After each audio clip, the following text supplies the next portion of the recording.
안녕하세요. 역사 돋보기입니다. 언제나 과거 우리의 조상님들이 어떻게 살았는지는 늘 호기심을 자극합니다. 어떤 시대였느냐에 따라 다 다르겠지만 그중 현재의 우리와 가장 가까웠던 조선시대에 여자들의 삶은 어떠했을까요? 물론 신분제 사회였기에 신분별로 여성들의 삶도 천차만별이었습니다만 이번 영상에서는 양반지방과 천민을 제외하고는 가장 일반적이었던 사회적 풍조에 대해 말씀드리겠습니다. 조선시대는 유교사회였으니 당연히 가부장적이었을 것 같죠? 유교가 남녀 유별의 가치를 중요시 여기고 가부장적이긴 하지만 조선 초기에서 중기 때까지 여권은 그렇게까지 차별을 밟진 않았습니다. 우선 재산 상속은 장남에게만 물려주거나 장남이 조금 더 많이 받을 것 같지만 조선 초기에서 중기까지 재산 상속은 딸 아들 구분 없이 균등 상속이었습니다. 다만 집안에 대를 잇는 자식에게만 재산의 5분의 1의 상속분을 더 받을 뿐이었죠. 건국대학교 박물관에 가시면 율곡 이희 선생님 남매의 분재기가 있습니다. 분재기란 재산의 상속 및 분배를 기록한 문서를 뜻하는데 율곡 이희의 부모인 이원수와 신사임당 사후 재산을 7남매가 분배한 내용이 문서로 전해지고 있는 거죠. 이희 남매 화해문기라고도 부르는데 일단 7남매의 순서가 장유의 순서일 뿐 남녀의 순서가 아닙니다. 딸이어도 남동생이 있으면 먼저 나오고 7남매끼리 재산의 양도 큰 차이가 없습니다. 제사를 지내는 것도 조선 초기에서 중기 때까지는 꼭 장남만의 몫이 아니었습니다. 윤행봉사라고 해서 아들과 딸들이 부모 제사를 돌아가면서 지냈죠. 만약 아들이었으면 딸들이 제사를 지냈고 이는 전혀 이상한 것이 아니었습니다. 그리고 정말 놀라운 건 조선 초기에서 중기엔 남자들이 처가살이를 하는 경우가 비일비재했습니다. 물론 조선 초기 때부터 사대부의 성리학자들은 남자들의 처가살이를 비판했지만 이미 남자들의 처가살이가 보편적으로 자리 잡고 있어서 풍속을 인위적으로 바꾸려다가 늘 잘 안 됐습니다. 다시 한번 율곡 이희 선생님의 사례를 끄집어오자면 강릉에 가면 오죽헌이라고 있습니다. 오죽헌이 누구의 고향집일까요? 신사임당?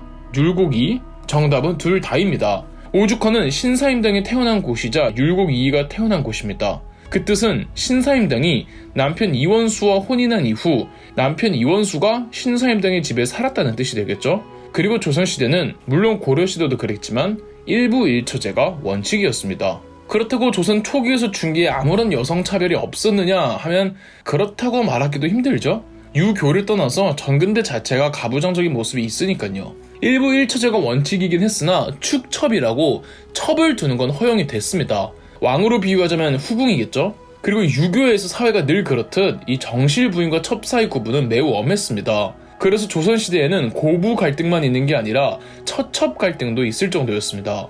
정실 부인의 아들을 적자, 첩의 아들을 서얼이라고 불렀습니다. 서얼은 서자와 얼자를 합친 말로 얼자는 첩이 천민인 경우였습니다. 이 서얼에 대한 차별은 조선 초부터 극심했습니다. 조선의 3대왕 태종 이방원은 아무래도 이복 동생들에게 대인기 있다 보니까 왕이 된 이후로 1415년 서얼 금고법이라고 해서 서얼들에겐 사회 진출에 제한을 주는 법이 생겼었고 나중에 경국대전에는 아예 서얼들은 과거에 응시할 수 없다고 정한 정도였습니다. 이렇게 처와 첩을 나누고 첩의 자식들을 차별한다는 것 자체가 어머니를 차별한다는 뜻이잖아요. 조선의 국왕들 중 여자에게 대인 왕 중 한 사람이었던 구대왕 성종은 정말 여성차별이 심한 왕이었고 과부의 재가를 금지하는 법령을 만들기도 했습니다. 성종실록에는 이렇게 기록되어 있는데요. 경전에 이르기를 믿음은 부인의 덕이다. 한 번 남편과 결혼하면 종신토록 고치지 않는다 하였다. 이 때문에 삼중에 의의가 있고 한 번이라도 어기는 예가 없는 것이다. 세상의 도덕이 날로 나빠진 뒤로부터 여자의 덕이 정숙하지 못하여 사족의 딸이 예의를 생각지 아니해서 혹은 부모 때문에 절개를 잃고 혹은 자진해서 재가를 하니 한갓 자기의 가풍을 파괴할 뿐만 아니라 실로 성현의 가르침에 누를 끼친다. 만일 엄하게 금령을 세우지 않으면 음란한 행동을 막기 어렵다. 이제부터 재가한 여자의 자손들은 관료가 되지 못하게 하여 풍속을 바르게 하라. 마지막 문장처럼 성종 때부터는 재가한 과부의 자식들도 과거 응시 자격에 제한이 있었습니다. 그렇다면 우리가 알고 있는 적장자 위주의 폐쇄적인 유교사회는 언제부터였을까요? 바로 조선 후기 때부터입니다. 임진왜란과 병자호란이라는 거대한 두 전쟁을 겪으면서 신분제가 엉망이 되고 사회 경제적 구조도 급격한 물살을 타고 빠르게 바뀌어갔습니다. 조선시대의 지배층인 성리학자들은 급격한 사회 변화가 성리학의 근간을 위협한다고 해서 오히려 더 반동적으로 성리학적 질서를 그 이전 시대보다 훨씬 더 절대화시켜 나갔습니다. 유교에서 말하는 남녀 유별 기치를 철저히 내세워 재산 상속 방식부터 변화가 생깁니다. 제사는 무조건 큰아들이 지내야 하고 제사의 명분으로 이 재산도 큰아들에게 거의 몰빵되다시피 합니다. 족보도 나이 순이었던 것이 성별 순으로 바뀌고 만약 자식들 중 딸밖에 없으면 양자를 들여서라든지 반드시 제사는 남자에게만 맡겼습니다. 더불어 개인주의적인 성향보다는 문중, 종중 등 이 친족의 집단적 성격이 뚜렷해지면서 제사상이나 제사 규모도 어마무시해지기 시작했던 겁니다. 그리고 처가살이 당연히 꿈도 꿀 수 없죠.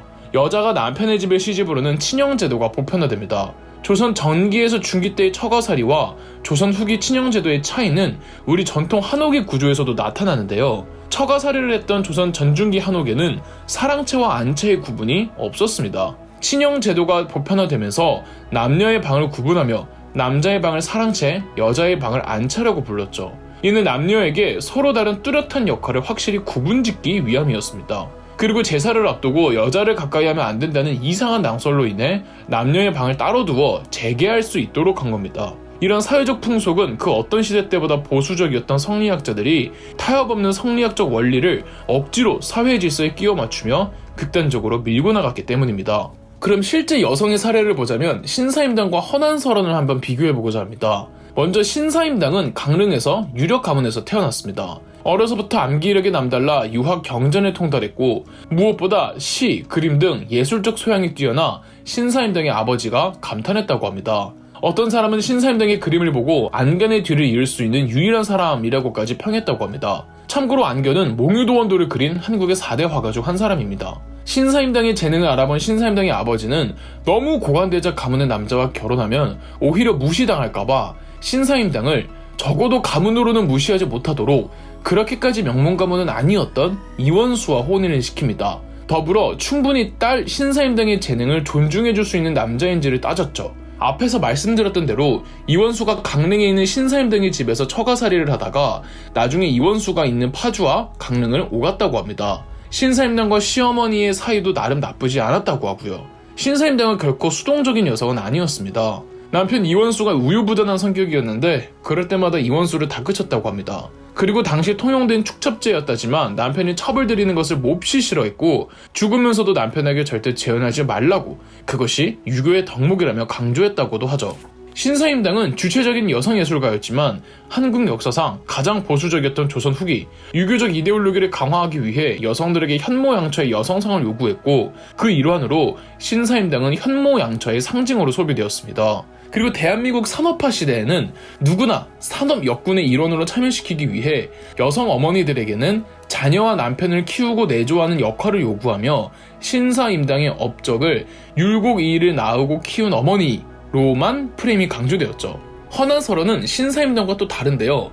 허난설원도 강릉 출신이긴 합니다. 그 유명한 홍길동전의 저자 허균의 누나죠. 이 남매가 문학적 재능이 뛰어났는지 허난설원은 글과 문장 그리고 시를 쓰는 능력이 탁월했다고 합니다.